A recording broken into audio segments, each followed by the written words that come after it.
Hello, everybody, and thanks for joining us for another week of the Rec Poker Podcast. If you don't know what Rec Poker is all about, we're a free community of people that like to learn the game together, support each other, rail each other. So come learn, play, belong, find your rail. Most of what we do is completely free. Go to rec.poker and sign up for a community account. All it takes is an email and a smile. So I'm your host, Jim Reed, Bluffs-Norrini in the home game, and I'd like to thank our sponsors, Running Aces Hotel, Racetrack, and Casino, and website Amped. And if you want to learn more about me, you can go to rec.poker/crew, because that's where we have information about all the members of the Wrecking Crew. Or you could just listen to them and find out from the horse's mouth themselves. Crew members, why don't you take a minute and introduce yourself to Rec Poker Nation? Well, I'm Chris Jones. You can find me on 5B5 on Twitter or 5x5 on PokerStars. And I am John Somsky, and I am known as Poker Geek MN everywhere. And luckily, I was grandfathered in before the smile requirement was added for Rec Poker. I'm Rob Washam, and I'm Rabman50 just about everywhere.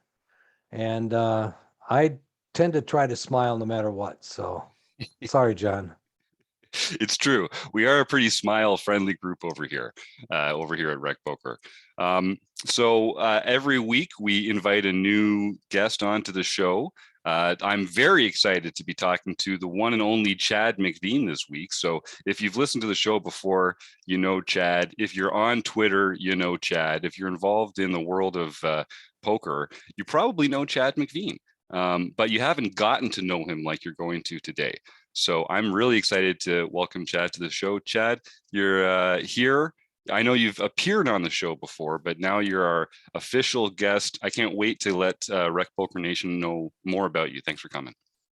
No problem. Glad to be here. Yeah. So you've been called many things in your life. The king of poker Twitter is on the list, and I know poker podcasts specifically hold a place that's near and dear to your heart. Why don't we talk a little bit? I want to get to know you more personally, but first we just gotta talk about the elephant in the room. How did you ascend to such greatness in the world of poker podcasts and poker podcast Twitter? What drew you to it, and what do you credit your crown? Well, there's one day I was cutting the lawn and I'm like, I need something to listen to. What are these podcasts people talk about? Downloaded a podcast. I believe the first one I listened to was a Poker News with Remco and Donnie and Rich Ryan. And I was like, oh, you mean I could listen and learn about poker while I'm cutting the lawn? Ooh. Yep. So, and it just went from there. And I just found more and more and more, weeded some out that I really didn't get much from or didn't like. And it grew from there. And then the one thing they're always saying is, share, rate, whatever, because they need to get more people listening, because nobody makes money doing a poker podcast. Right. So and confirm.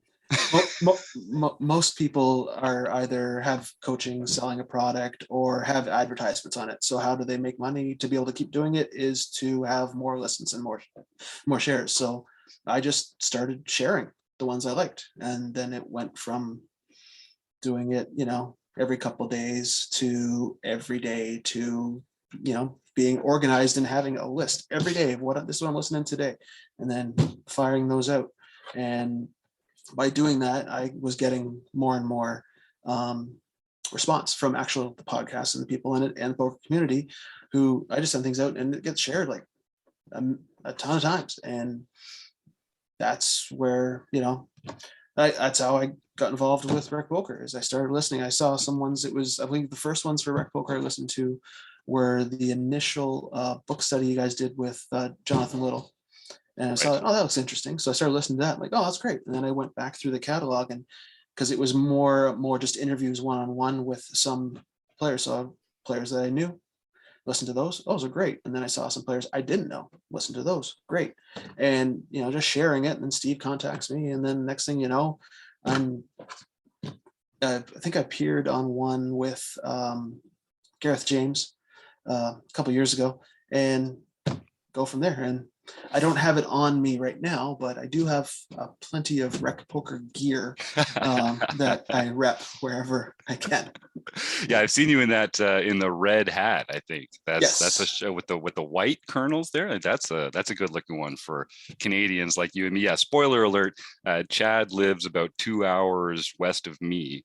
We're the Canadian component on this episode of the podcast, although we have not met in real life. No. Like many of the folks here on the panel, yet, because we've got Yes. a beer in our future, Chad, one of these days soon. Yes. Yep, excellent. There you go, good man. And so I love this story of yours because, like so many of the people that we've had here on the show, you found something about poker that you loved, and you just started doing it, and you just did it really well, and you built a place for yourself in the poker world. And so. Yeah. And so how many podcasts would you say, how many different podcasts would you say you listen to in the course of like a week? And we don't have to, I maybe just poker podcasts, because I know you also listen to some sports podcasts and some other good stuff out there too.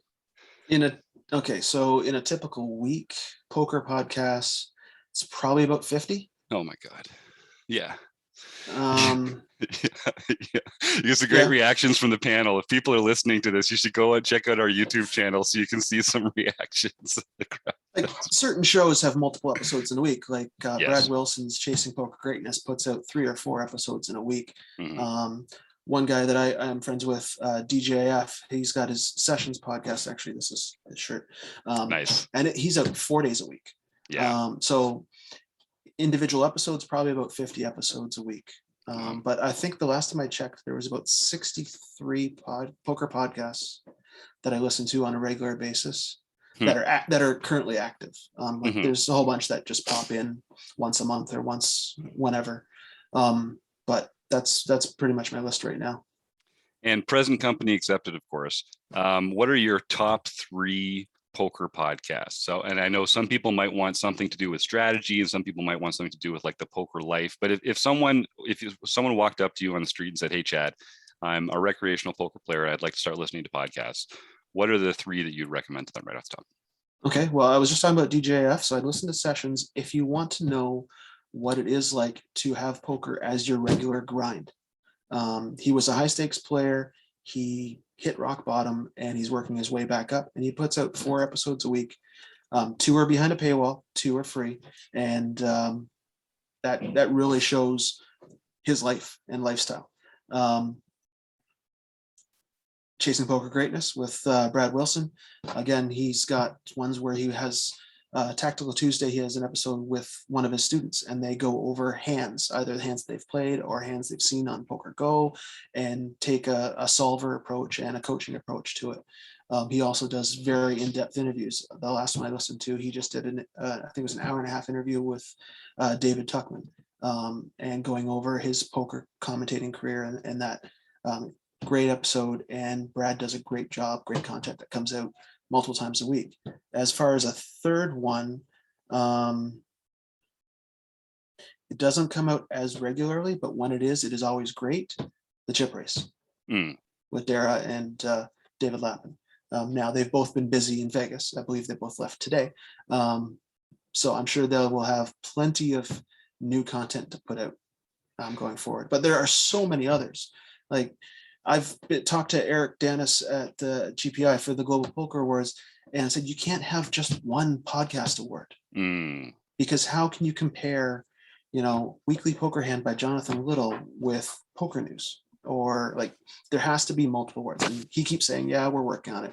But we'll see. There's so many different types. You can't really just have a, one fits all. But like, just off the top of my head, like thinking poker with Andrew Brokes is a fantastic one, but where does that fit in, like, compared to others? And there are just so many. I'm afraid to list any more, because then others will feel that I've left them out. Yes.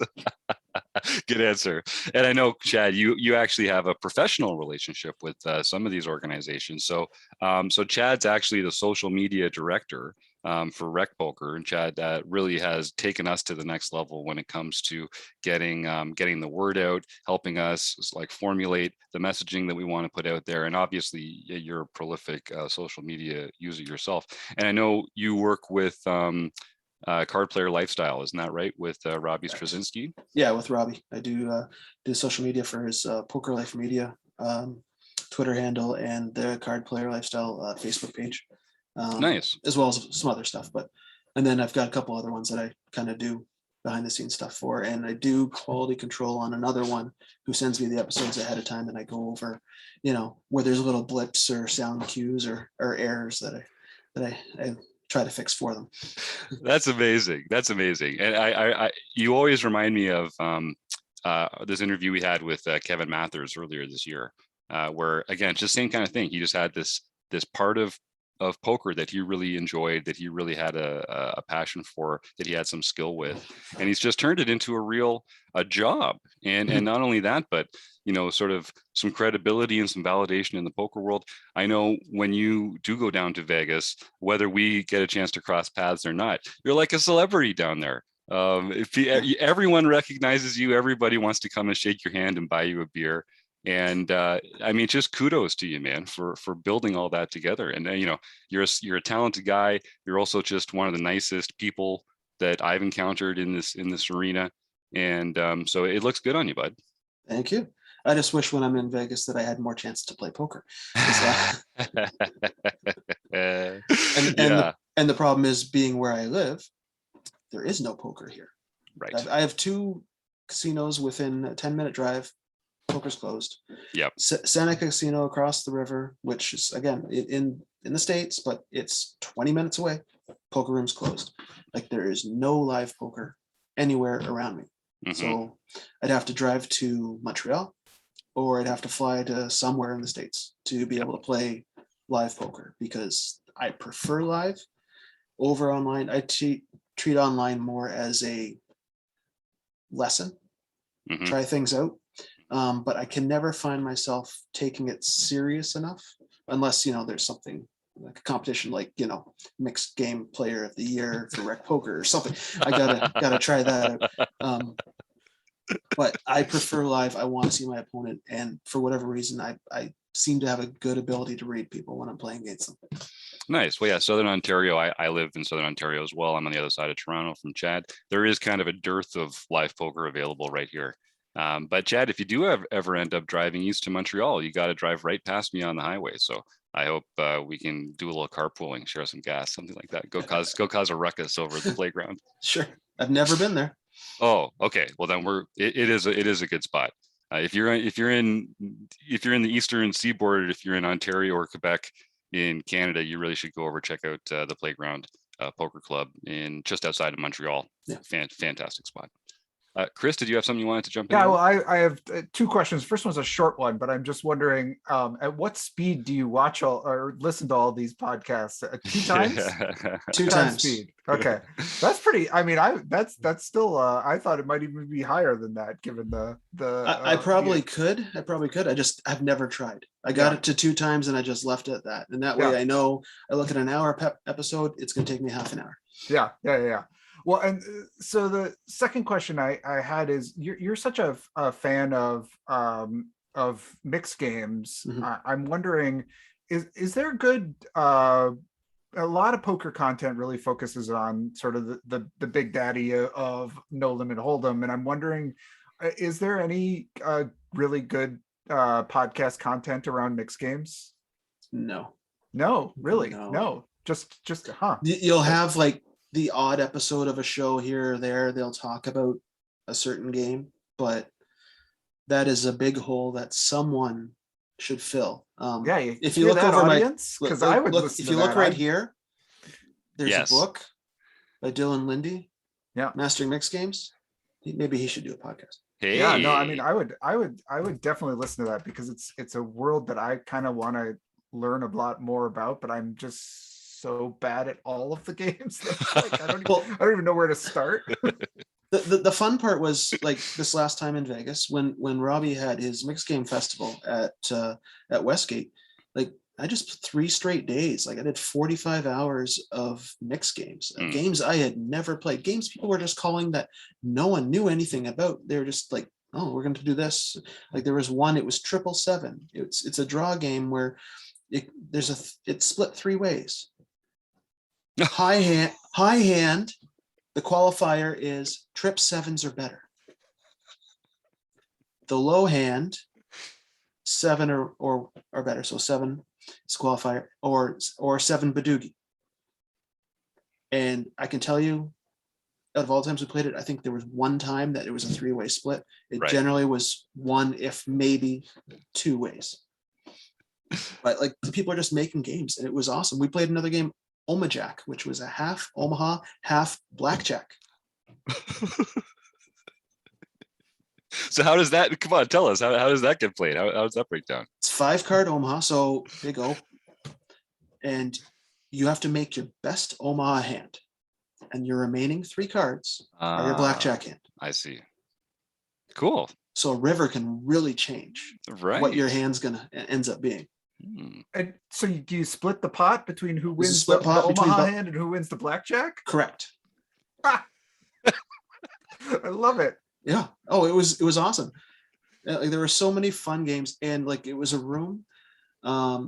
We had 3 tables going, and like everyone was having a good time. And that's the difference between mixed games and No Limit Hold'em. Is there's no earphones in, hoodie, head down. It's everyone's talking. Oh, let's talk about this game. Oh, how did you play that? Like, and everyone was learning. The one night when we were playing, Greg Raymer was sitting across from me, and someone tries to explain a game, and Greg's like, maybe I could explain it better. And then it was really, Greg was teaching us all these games. That's fantastic. And it was awesome. And everyone had a great time. Everyone was smiling, having fun. Yeah, there was money won and lost, but it's a more fun environment in mixed games than it is in No Limit Hold'em. And I'm a No Limit Hold'em guy myself, just like Chris. I haven't really gotten into mixed games enough, but everything I've heard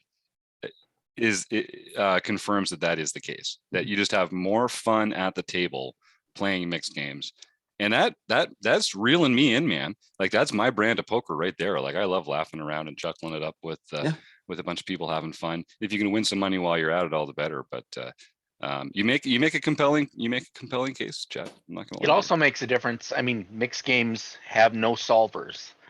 Right. So you start to learn a few basic rules, and obviously there are similarities. You know, when you have a split plat game or a low ball game or whatever, you're be able to share some of the concepts you learn. But part of the key is nobody is an expert at all of the games, so that allows everyone to delude themselves into thinking they have a better shot than they do. So John, are you saying that beginners are kind of giving up less of a skill edge in mixed games because they just haven't been perfected by the people that are playing them at the highest possible levels? Well, part of it is, so a lot of the mixed games are limit games, and limit has more variance in it just by design. So any given night, the caliber of player you are does not necessarily mean you are going to win or lose that much, because there's much more variance in limit. So I think that's one of the good things about it, is that it makes it harder to really understand how good or bad you are, which allows people to play and enjoy it because they think, hey, maybe I do have a shot in this. I know I haven't figured out I don't have a shot yet. And with most mixed games being limit, you're not going to lose your whole stack in one hand. Like you can play it one hand badly and you still have plenty. Like, and that's where the whole learning, it's easier for new players to get in because you make a mistake in Hold'em and you could, there's your buy-in. Yeah. In mix, you make one mistake in a mixed game. Oh, well, you learn your lesson and you keep playing. That's a great point. And I see we've got some premium members in the chat here while we're recording this. So Kim, Stu, Dave, Martha, if any of you have any questions for Chad or you want to type any action in the chat, just go ahead there. Kim was actually sitting beside me at one of those mixed games. Oh, at the really? Westgate. Oh, fun. Yeah. I know, yeah, we overlap down there a little bit, and Kim and I actually play in a little league up here, trying to award a main event seat to one of us for next year. So maybe we'll all be rubbing elbows Nice. one of these days soon. Wouldn't that be nice? So Chris mentioned going, listening to them at twice the speed. I get up to about 1.5 for my podcast, and then there's a little bit of a comprehension drop off for me after that. Even at twice the speed. So Chad, all of us here are recreational poker players. You have an actual job, like most of us, and a family. Where do you find the time to actually absorb this information? Are you multitasking at work? You don't have to, we'll just bleep it out if you're saying, I always just listen to it through all my very important work meetings. That's okay. We'll just bleep that out. It's just between friends. But yeah, where do you get the time? How do you do it? Well, it helps that my job is at a computer. I'm an accountant, and it's basically all solo work. So I can listen all day. Yeah, an important work call or work meeting, I hit pause. Yeah, nice. Because I know for a lot of people it was like a commute kind of thing, and I know I had to listen. I had to demote some podcasts that I listened to regularly during the pandemic because I didn't have that commute anymore, and I found that I was having trouble finding those hours in the week to take it in. But that's great. So, and then does your wife work from home as well right now? Is it annoying for her to have all that going on in the background all the time? Because how does she feel about poker podcasts? She doesn't listen to them. No, she works out of the home, but she's at a chiropractor's office, so she's there every day. But for myself, I'm home 3 days a week and in the office 2 days a week currently. No, and I always have them in my ears anyway, so she doesn't hear them. There you go. when she is home. But yeah, no, and she plays a lot of the spin goes on Poker Stars, just the small ones, and enjoys that. And has played a little bit of live. One trip to Vegas, I had her out there, and she was playing a 2 to 6 spread limit hold'em, and quite enjoyed that because nice. Again, no one can go all in. Right. Yeah, that's great. But, yeah. Chris. Oh, I was going to ask about you talked about your beginnings of your in discovering sort of poker podcasts, but take us back a little further. Where does your interest in poker start, and what is that story behind how you got interested in even trying to find a poker podcast in the first place? Well, poker started probably back in 2004. I was on a recreational baseball team, and a couple of the guys had a home game that they played and they ran. And I'm like, sure, try it. Hopped in. It was Friday night, and what happens to the newcomer? He wins the first week, right? That's how we get the hook in you. And 2004 also, I'm not sure if it affected you guys in the States as much as did us in Canada. There was a little thing called an NHL lockout.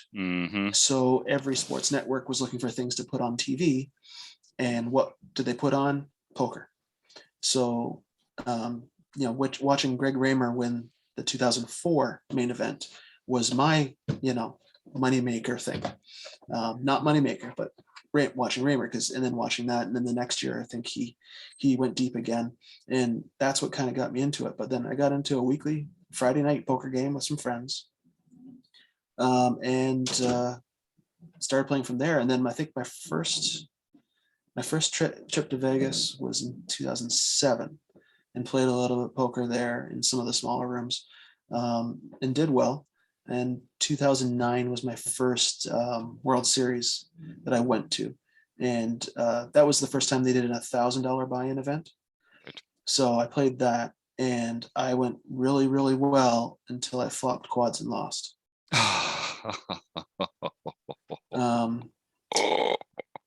Yeah. Ooh, that's a What? jackpot in some next of the wood.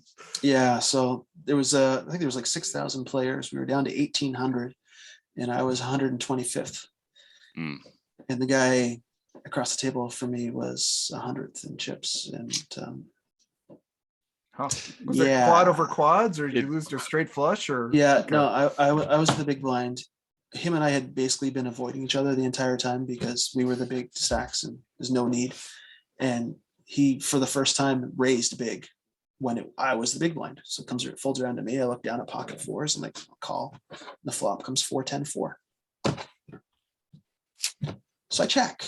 He bets. I re-raise. He re-raises. I re-raise. He jams. I call. He turns over pocket tens. 10 on the turn. Done. Oh boy. Yeah, that's sick. Yeah. I'm having a physiological response to that story right now. So did you see that happen in the main event this year? That the quad over quads one? Yeah. That was a pretty similar situation. yeah, so that was my first World Series experience in 2009. Delightful. But and somehow you kept coming back. Well, I kept coming back, but I didn't play another World Series event again until I think it was 2016. I played two events. Didn't do well in either. And then this year I played an event. I played in the reunion, and I cashed that. So Nice. So 4 events, 1 cash. Yep. In my lifetime. Yep. That's actually a pretty good batting average compared to most of the people that I've spoken to. Now, free tip. You got to look for those asterisk tournaments. That's the clutch way to go down there and cash. Find one of those flip and goes or one of these other weird. I'm not actually. I don't think that one quite qualifies as a mixed game. It's just it's just more of a gimmick. But yeah, you always gotta bum hunt the asterisk tournaments. Get that cash rate up. Well, that's cool. So where do you play? I know when before the world got turned upside down, you had two great casinos nearby and one right across the border. Yeah. Since then, have you played much live poker at all? Where have you gone to do it? No. When my first hand of the reunion was the first hand of live poker I played since March of 2020. Mm-hmm. And there was we've got a local WBT league. It's not WPT, but it's like their feeder learning thing that was running. So I played with that. It was every week. And they're just starting that up now again this week. So that'll be going again, where they what they do is they have different regions. They play events throughout the year, do series, and then the top people for that series play a tournament, and that gets them into this big event that's run in Vegas, normally in July, after the World Series is done. It would be the equivalent of like a WPT 500. So you're playing for free at a bar. Nice. But it's, for me, it's, fun. A lot of the guys there are really amateurs. So the first year I played it, yeah, as Kim said in the chat, yeah, that's when I started. And then first year I played it, my goal was, I'm going to win. I'm going to finish first. And in a 12-week series, after week 7, I had clinched first already. Hey, there you go. Nice. Okay. So then the next year I was like, okay, I'm going to now use it as practice. This week I'm going to try, work on my 3-betting and work on 4-bet and different things. And that's what I do. It's fun. And it gets out of the house. It's poker. And again, it's free. So you're not paying anything other than your time, but I would gladly use my time playing poker. Yeah, you got that right. And I know you play in the Rec Poker home games. You're near the top of the leaderboard in our monthly mixed game series. Do you play online? You said earlier you kind of play online to practice a little bit, but it's not really what you enjoy as much about live poker. What other kind of games do you play online? I play a little bit. I've played a little bit on Unibet and on PokerStars, and basically, if I have like a Saturday or Sunday where I can commit a section of hours, then I'll try to play in a tournament. Otherwise, I'll just play cash. And that's generally what I've always done over the years and have done better in, is playing cash than tournaments. But I'm trying to get my tournament game better. And quite honestly, when I was playing the reunion, other than after 14 hours being exhausted, I was really confident in how I had played. And the people that you'd seen come in and out, like at one point, Matt Berkey was at my table. And like when I saw him coming over to sit in the empty seat, I'm like, oh no. And then after 3 hands, when I doubled him up because he had bought in short, I'm like, oh no. But then he was gone and I was still playing. But yeah, no, and then at the end of the night, it was just, I stopped getting hands, stopped getting, and my kings lose to ace 9, and my 7s lose to 6s, and it was just, that was it. But that was the first time I've really felt confident in my live tournament game, and I just can't wait to get back and play another one. Yeah, you're one of many people that's got that bug. And I think now that live poker's getting back, and I really appreciated how much more fun I was having when I was down in Vegas playing live. Not that I didn't enjoy it before, but I think having it removed from our lives for a little while makes us appreciate it even more. So I also love playing cash. I know rec poker as a general rule has more of a tournament bent to a lot of its memberships. But what is it about cash and tournaments that sort of makes them different, or what is it about cash that you've preferred it up until recently? What philosophically, what's different about them? I think cash has a more relaxed feel to it. Blinds don't go up. You're not in a rush. People don't seem to take forever to make decisions in cash games. It's, I'm just folding. Like there is no tank for 30 seconds to a minute to fold 6 deuce, like that we've seen on some of the World Series events. But it's more relaxed. You can pick and choose. And when I was playing, the other thing is you can pick what table you're playing on. So you can pick who you're playing against in a live cash setting, assuming there's more than one table. And what I would generally do in the past in Vegas is I'd go to certain casinos that had a good late night crowd, because people would sit down after having a few cocktails, and makes for a great game. You just make sure they're smiling and they'll keep giving you chips. Yep. And the other thing about cash is when it starts going bad, you can just get up and leave. Take your money and go. You can't do that in a tournament. They frown upon it. Yeah. Well, yeah. But the thing is, cash, you can only win so much. Tournament has that lottery ticket feel to it, where you can make that big score. Like as example, playing reunion, I played 14 hours tournament poker and netted a $600 profit. The next night, I sat down at Westgate for a 1-2 cash game with $200. I left at 6 a.m. with $3,000. So like, there's the difference. Less time, more money. But you give up on that big multiplier score, that like 1,000 times your buy-in. That your story checks out, sir. That makes sense to me. And so everyone out there, you got to just think about like, what is it that you're trying to get out of it? Do you have a lifestyle where you can just kind of like sit down, play for a while, and then stand up and go? Maybe cash is better for you. I know that's one thing, especially in larger field tournaments, you really do have to commit, even if it's just online, you have to commit to being there for the entire time. And so it is a bit more of a grind. I think people are kind of a little more stressed about it. We got a comment in the chat here from Kim saying, play cash and take your shot in tournaments every so often.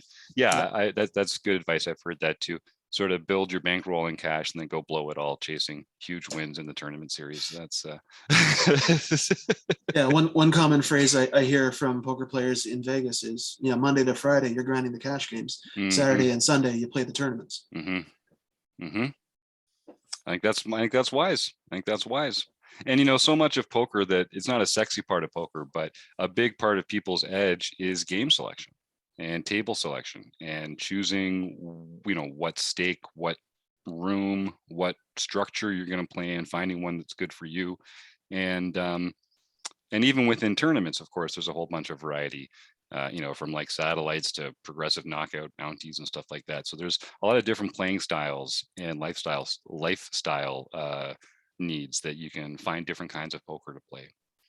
And then when it comes to mixed games itself, Chad, I know they're not always as easy to find as the No Limit Hold'em games. So it's so when you walk, how do you find good mixed games to play then? And I know like it's difficult right now, of course, but are there certain casinos that have okay, yeah, that's about it, huh? If you're in Vegas, you go to the Orleans. They always have something going on, but during the World Series, you will find mixed games spread more.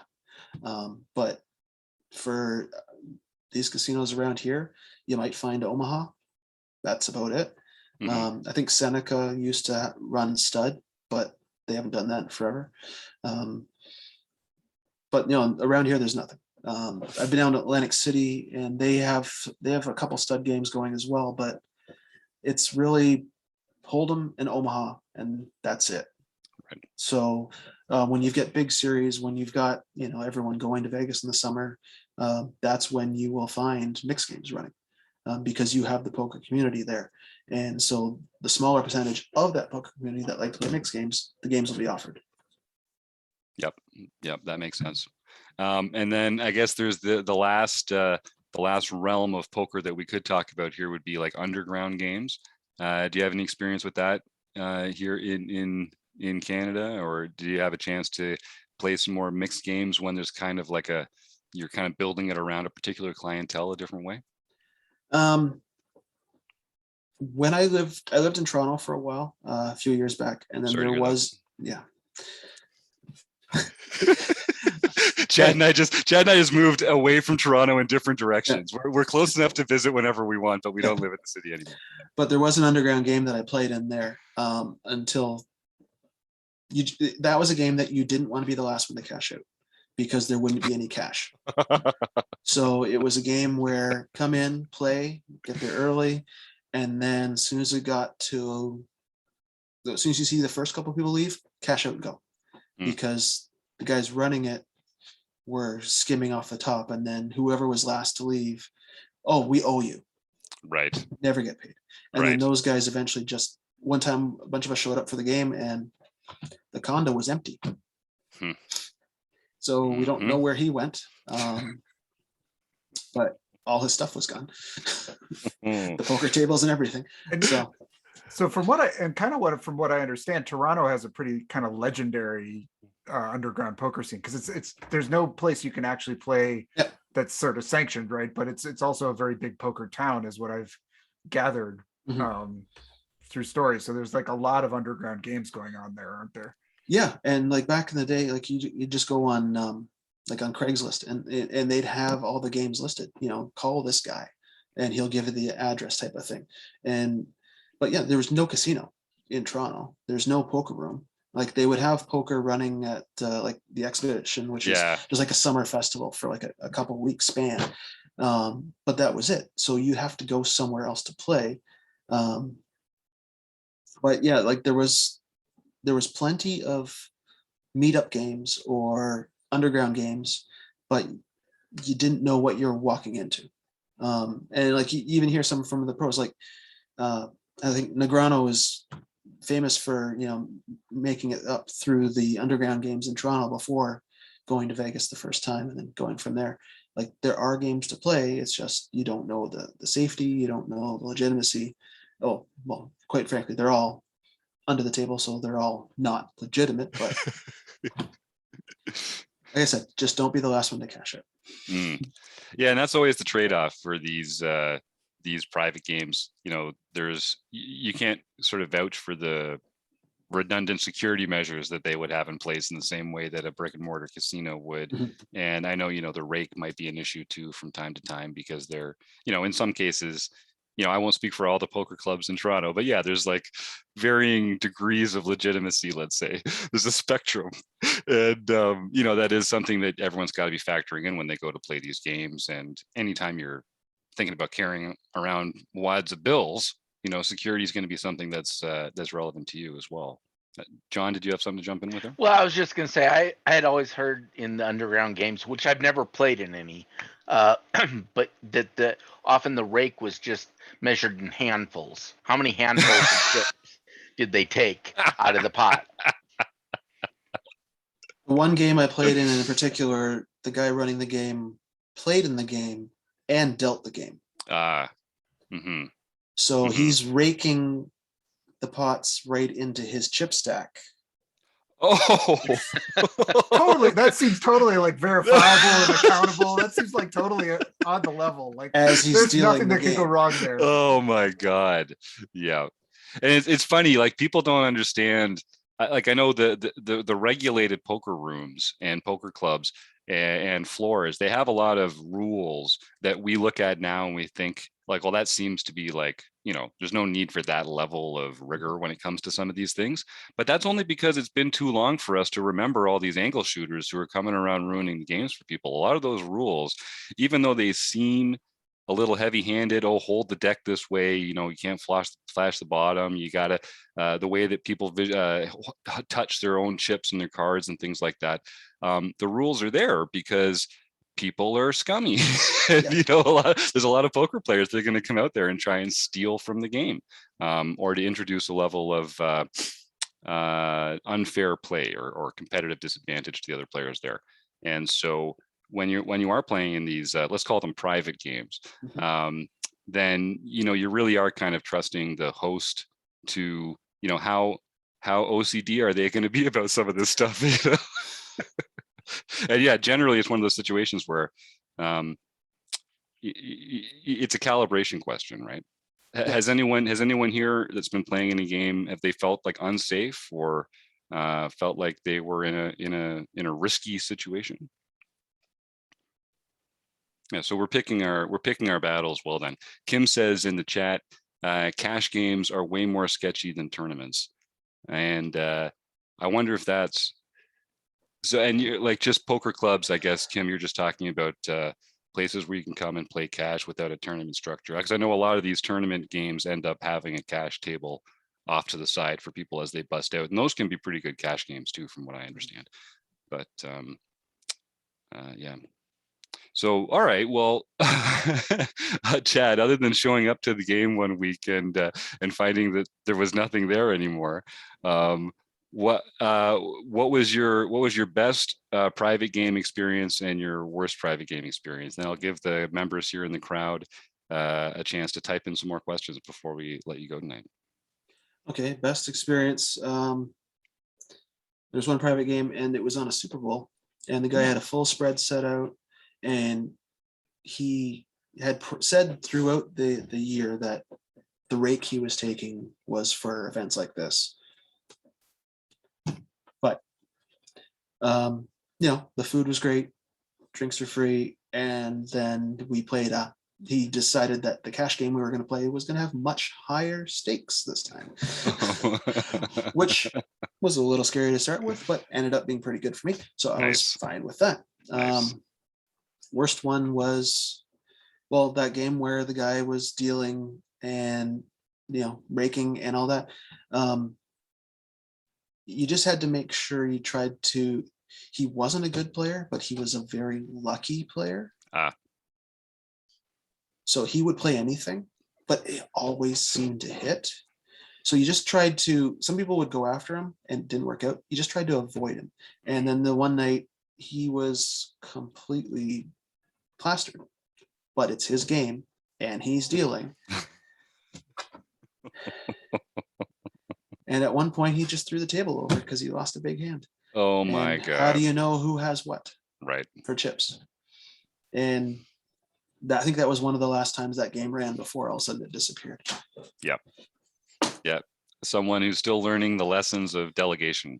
Yeah. He also promised that a certain poker player was going to be coming to play and we should all buy into this guy's new system. And I don't know if I should mention that poker player's name, but he's not a pro anymore. He was known for bluffing Ivy on a big hand. Let's just put it that way. I think some of our listeners might know who you're talking about. Excellent. Yeah. And yeah, and that guy never showed up. But the guy running the game showed us printed emails that he had gotten from this guy that he was going to come play in the game. Wow, there you go. If we could guarantee a certain amount of money at the game. I see. I see. Yes. That's funny. John, I see you're unmuted. Did you have something to jump in with there? Oh no, I just forgot to mute after my last comment there. Well, Kim in the chat says that only walking from the parking lot to the venue were safety issues. And yeah, again, that's something that, that's also going to be the case walking to and from the casino, of course, and things like that, just generally being savvy. Yeah, and then I guess people, if you are gonna go and play in a private game, get references. Don't just find one on Kijiji and decide to show up there. See if you can find someone that's played in the game before, maybe someone that's gonna go with you that first time and get you introduced. And because people will angle shoot in those circumstances, and people will definitely, the regulars are gonna have some sway with the person running the game if you get up to a position where there's like a gray area or something. Security, and I don't mean security like getting mugged. I mean like game security, and the integrity of the game isn't going to be something that you can kind of take for granted in the same way.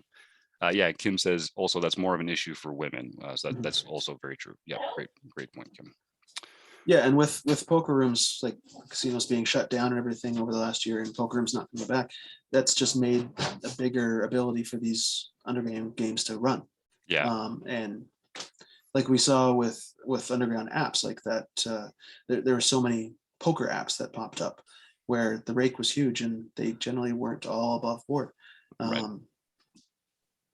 That's where yeah, you don't like paying the rake at a casino, but you get certain benefits of, security and, the law. So, yep, that helps. And, the place isn't going to get busted while you're playing in it. Yeah. So that's nice. And yeah, so there are and you could be the last guy going home, and you might even see some money. Well, that's a good one. That's a nice benefit too. Generally, if you are the last guy going home at news. a casino, that means you have all the chips. Yeah, that means that's a much better deal. I love it. All right, well, Chad, this is great. I always enjoy our opportunities to chat with you and learn something. I always learn something new about poker in Ontario or the World of Poker podcasts every time we talk. Where can people reach you on Twitter? I know that's your main platform. Yep. And are there other ways that you like people to reach out? Yeah, let's just start with that, and then we'll wrap up. Well, Twitter, it's Veaner85, so it's VEANER, and the number is 85. Facebook, I believe I am the only Chad McVean on Facebook. So that should be easy to find. And I'm sure I'm elsewhere, but who knows? Those are the only things that I look at. Veaner85 is where I know him.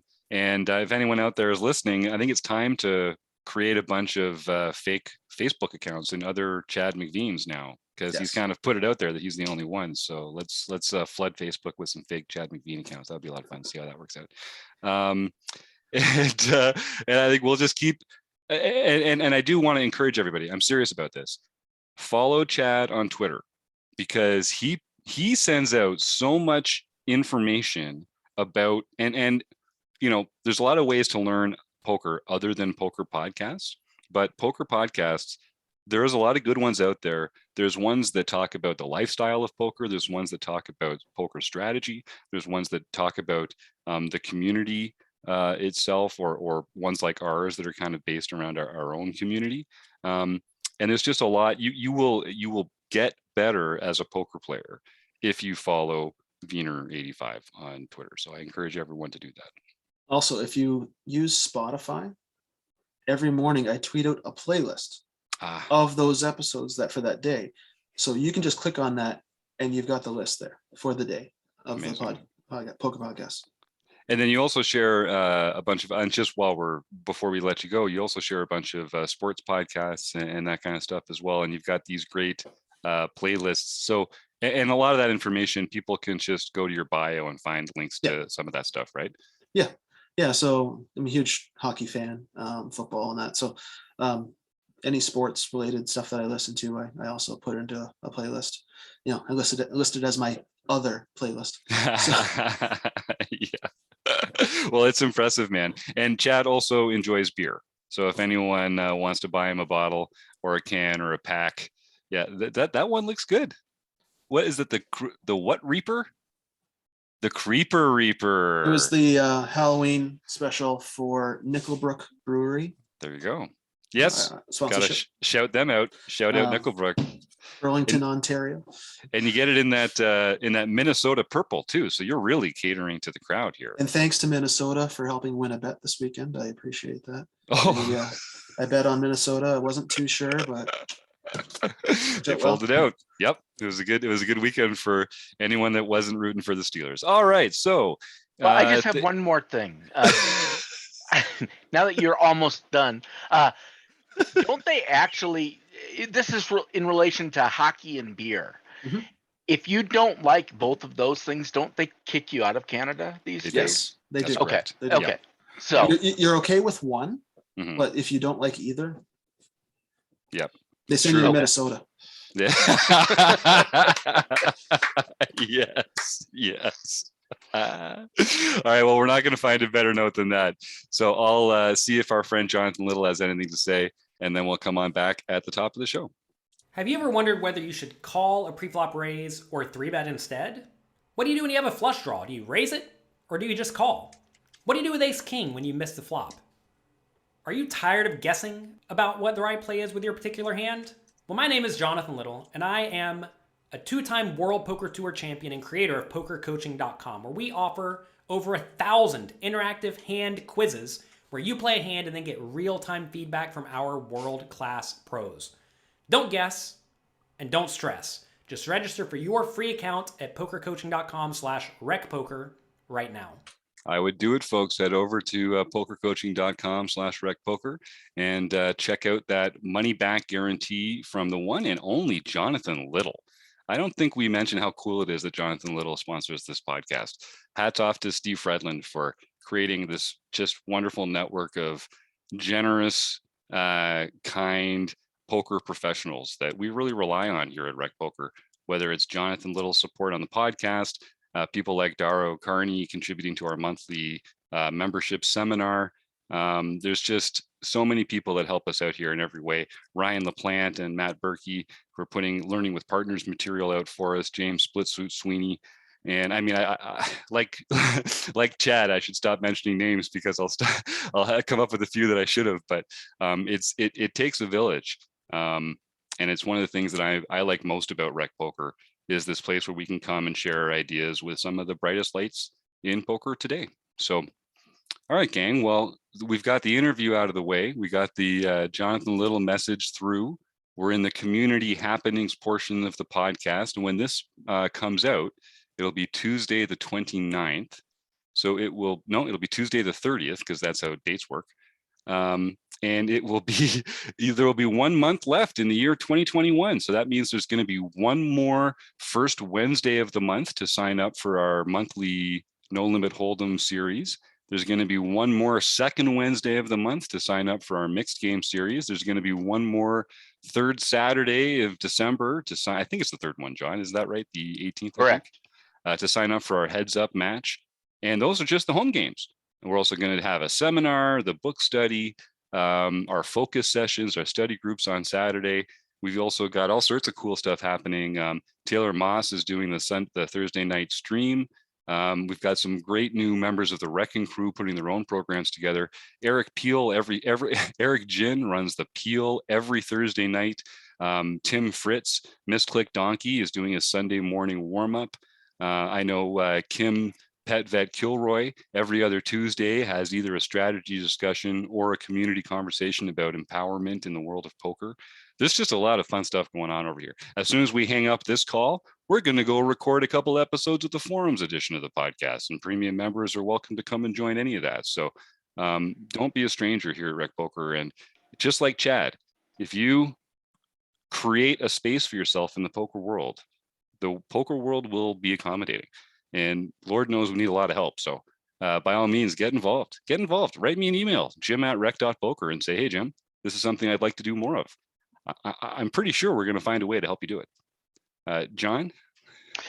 Yeah, there are, you covered almost all of the upcoming events except for two important ones, which are the TOC. So there's, of course, going to be one more Tournament of Champions for our daily series, and we will have the Tournament of Champions for the No Limit Hold'em Championship Series. So if you won a tournament on the first Wednesday of the month, anytime this year, you have earned a right to be in that series. In addition, we will use the points to fill out the table till we have 18 players. So if you're in the top of the points or you've won a tournament, you'll be eligible to play in the Tournament of Champions on December 15th for the No Limit Hold'em Championship Series. And with that, we missed a thing last week, so we have 2 weeks to go through. So we'll get going here. The Mixed Game Championship Series of Limit Deuce to 7 Triple Draw, Glass Jaw, David Schoen won his very first Mixed Game Series. On the Daily Series Tournament of Champions, Type Login, Joseph Foss won that, and in a very impressive manner. Sweet. We're going to be reviewing his play in the online review and hang later this week, where we all get together. And that's not just for premium members. If you make the final table of the Tournament of Champions, you're invited to come and review your play in the final table. We go hand by hand, street by street, talking about everyone's action. We all get better together. It's a lot of fun. So you can join us for that one too. Then Salty 1714, Mitzi Stanley won her first nightly series event. Keck Geek 65, Jacob Kiki won his 12th nightly series event, and I think that's probably number 19. I think it's 19. Yeah, I think you're right. For the year, and he's the one who called his shot and said he was going to win 20 rec poker tournaments this year. Unbelievable. And he's still got another month to finish that off. He's on pace. Yep. Captain Walleye, Rob Ansom, got his 5th nightly series victory for the year. GF Hawk, Eric Romo also got his 5th. Dan W, Dan Wick got his 2nd nightly victory. Look at all these crushers. Eric, Dan, way to go, guys. This is fantastic. Hunter Hawes, or Hunter H 1017, Hunter Hawes got his 2nd daily mixed victory for the year. Kelly S 1962-20, Kelly Stork got her 3rd international series victory. M. Babker, Michael Babker, got his 3rd international victory. Poker Cat 36, Naomi Pizzol won the daily LPP tournament. And you can contact Jim at rec.poker for your free month at Learn Pro Poker. Yeah, how cool is that? So anyone who wins our free tournament on Sunday gets a free month at Learn Pro Poker. And actually, Naomi already reached out to me. So she's obviously a listener. She knows the drill. And I have sent her her free month at LPP. So look out. Poker Cat 36 is going to be going on a tear soon, folks. She's going to have some great new information from Learn Pro Poker that she can use to win even more of these rec poker home games. Oh, boy.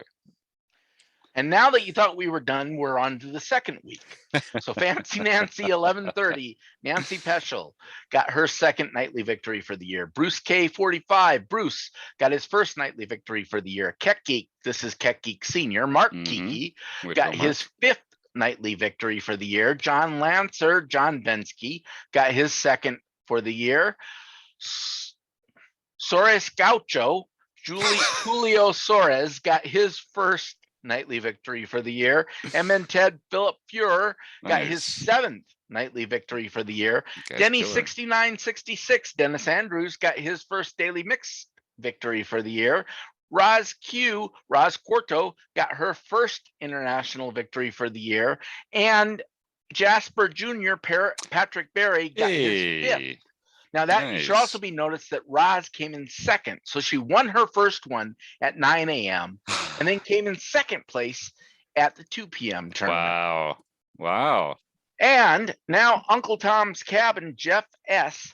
got his 4th LPP victory. That means he has won 4 months worth of training at Learn Pro Poker. All he Mhm. needs to do is just send a message to jim@rec.poker, and he will get his 4th free month at Learn Pro Poker. Wow, I think Jeff, is it Jeff that you said was on a roll there at the end? That's the 4th one he's won? Yep. I think Jeff's going to have to start. I run this monthly Learn Pro Poker study group on I think it's the 4th Saturday of the month at 1:00 Eastern. We're going to have to get Jeff to start leading that. He's going to be very familiar with the Learn Pro Poker material by the time he's through all that. Way to go, Jeff. That's phenomenal. And Jeff, I don't think I have emailed you 4 times. So please do send me that email, jim@rec.poker, and let's get you on the Learn Pro Poker learning train, man. You will love what Ryan LaPlante and the crew has going over there. All right. Well, that's pretty phenomenal. Nice work, John. It's and it's great. You know, we see some of these names coming up here again and again. I want to reinforce to people that, you know, every night we get between 60 and 80 players playing in this home game. So it's not like there's just the same 18 people playing every time, and that's why you see some of these names. Some of these people are just excellent poker players, and I think it's fair to say that we're running out of soft seats in the Rec Poker home game. Everyone's come a long way since they started, and I love the way that we all help each other learn in the chat while we're going and encourage each other. There's always people taking writing forum posts about the play in the home game. It's a great way to come and play for free and experiment and try new things, and just know that no one's gonna, you know, berate you or be mean or ungenerous with their comments, because we're all trying to learn together. So that's what it takes. So that's the home game wrap. Rob, we're working our way through Michael Acevedo's Modern Poker Theory, and you've been doing a kick-ass job every 2 weeks on Wednesday nights, leading the panel through the conversation. What did we work on last week, and what are we getting up to next? We started on the post-flop part of the book. Baby. And we've only been doing this since March. So, you know, we're just barely covering the surface here. That's a good 6 months of free flop. It is. I mean, if people don't know, it's this is the book Modern Poker Theory by Michael Acevedo. It's pretty rich. It's pretty rich material. There's a lot of charts and graphs, and it's not something you want to take on by yourself. So Rob's been doing a great job with the rest of the gang, breaking it down into bite-sized chunks that you can absorb session by session. So yeah, so when you hear this, will be the next day, December 1st would be our next session. We'll be continuing talking about continuation betting on the flop. So and that, I think we're going to get close to being done by the end of the year, but we might sneak into January a little bit because we are getting towards the end. We'll get done with the post-flop C betting on the flop, and then we go right into the end game portion of it. So we'll see what happens there. Nice. And then Michael's going to come and do a Q&A with you and the rest of the members of the group when we do finally finish the book. So that's going to be great. Because I know people have had a lot of questions that they've been recording off on the side as they go, and just to be able to pick his brain about the book like that is phenomenal. Yeah, I'll have a lot of questions myself. So I'll be probably going out to the community to see, you know, give me the things that you want to ask so we can kind of have it all ready to go when we sit down and talk to him, because I know there's going to be a lot of information coming from this man. Yeah. Yep. And a lot of great analysis and interpretation too, because that's part of the problem with this, is that there's this great abstract knowledge, and part of it's just translating it, interpreting it in a way that recreational players like us can put it to use. So I'm really looking forward to that. And I guess we should start thinking about what the next book is going to be too. So we can. Yeah, we'll worry about that in January. Yeah,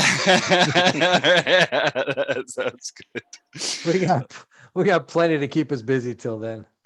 Speaking of plenty of things keeping us busy, I keep hijacking the conversation here a little. I'm also excited to announce that Gareth James is going to be getting more involved with Rec Poker. And I think by the time this comes out, we should have all the details ironed out.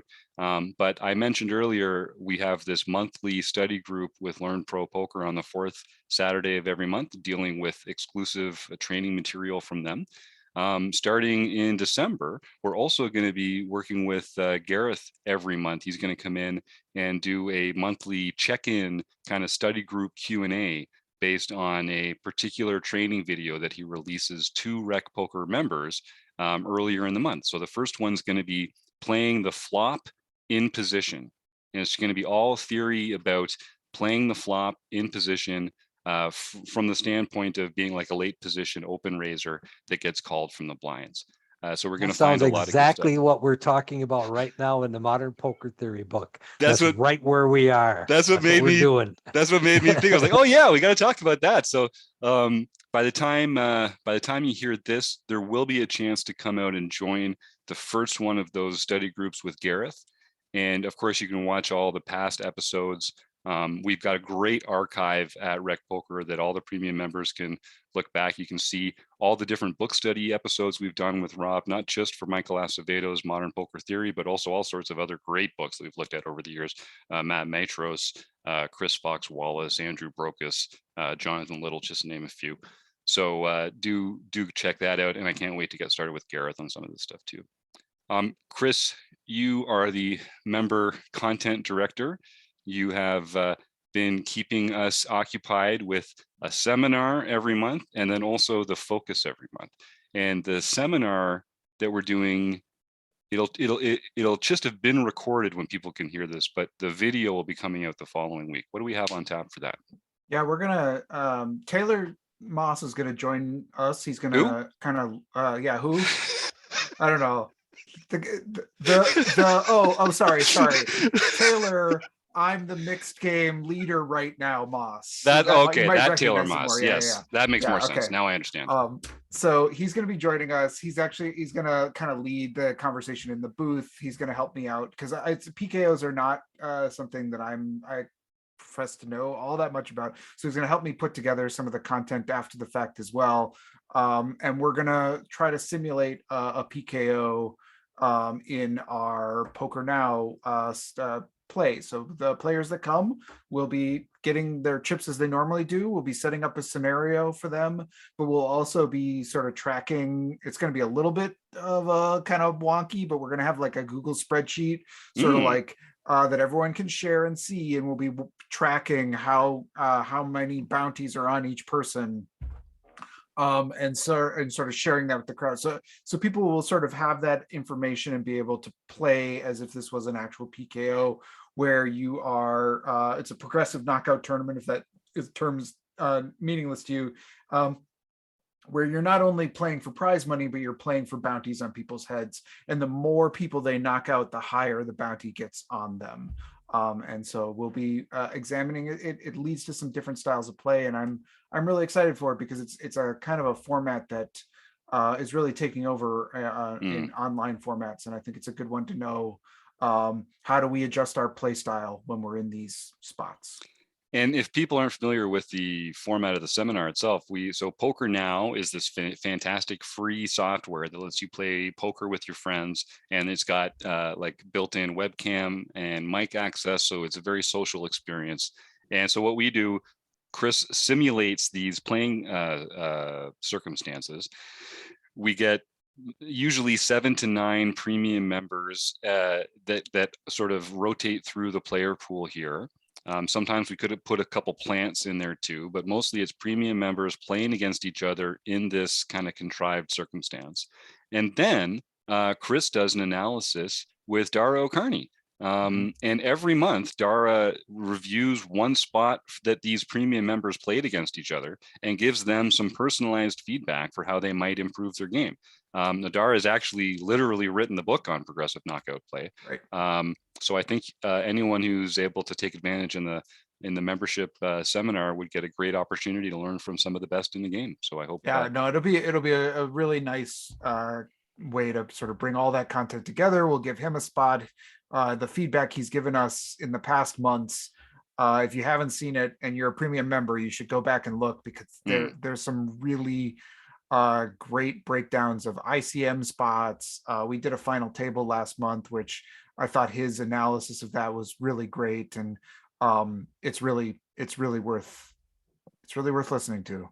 Yes, and it's You can worth skip all the mumbo, like me just talking. Skip the Chris Jones part and get to the Darrow Curdy stuff because it's really good. Yeah, that's right. And if you sign up using the code RECPOKER, you can get your first month of premium membership for only $5. So honestly, folks, put $5 down for the month of December and just watch all these great videos that we've got from Dara and Chris and some of our other learning partners, and participate in the sessions. We have kind of a core group of premium members that do participate, and no one human could participate in everything Rec Poker does. Even Steve and I only make half the sessions or something like that.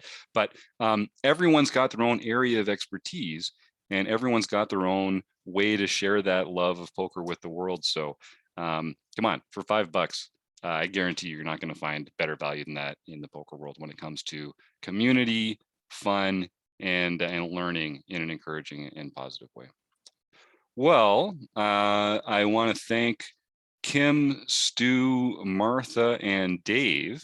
Is there any other, we've still got Chad here. Is there anything else we should say to the man before we let him go? Or are we just going to roll those credits? Of course, I have to thank, oh yeah, Chad. You introduced Taylor, but you forgot the next one is going to be the second place next game player of the year. Yeah, there you go. I love it, because we got some mixed game shooters here. We got some mixed game shooters here in the house. And I guess we also should just say the words Mike Patrick, because you can't really talk about the mixed game series here without mentioning Mike Patrick. But I think, yeah, that's right. Yes, previous home Rec Poker mixed game series winner. That's right. But well, good luck with that, Chad. I know you're near the top of the leaderboard there. We got one more month to cement your place, get to that crown. That's the plan. Nice. Currently sitting third, so okay. Change that 3 into a 1. Yep. Taylor can take second, and Michael just move down to third. It's fine. That seems perfectly reasonable to me. That they'd kind of have to be jerks not to go along with that. I think that just seems it's just fair. Yeah, that's just math. Yes. Just math. Yeah. All right. Well, thank you so much, Chad. And of course, Chris and Rob and John for making this such a fun and easy job to do. And Website Amp and Running Aces Hotel, Racetrack, and Casino. See y'all next time, folks.